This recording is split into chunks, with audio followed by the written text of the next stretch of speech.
On le dit souvent, insuffisant dans le Champagne, l'œnotourisme profite pourtant des vendanges pour se développer. Cette période d'effervescence est idéale pour faire découvrir les pressoirs. Sophie Dumais et Xavier Claes se sont rendus dans une petite coopérative de la vallée de la Marne. Voyez leur reportage. 107 abbés, point de coopérative. En 1929, Léon-Émile Aimé Doncondron, prêtre à Passy-Grigny, donne à 23 vignerons du village 1000 francs or pour acheter ce pressoir et tout le matériel nécessaire afin d'élaborer leur champagne.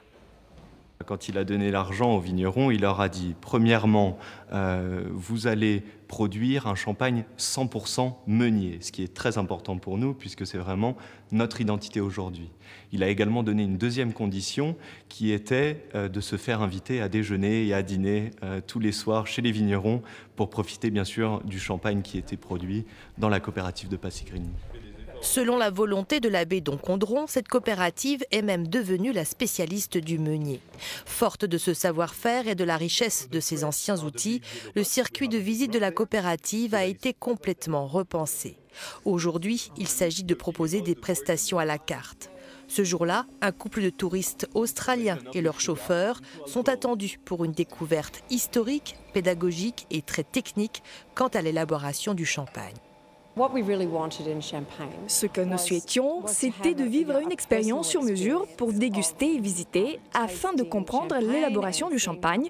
Honnêtement, cette prestation est allée bien au-delà de nos attentes.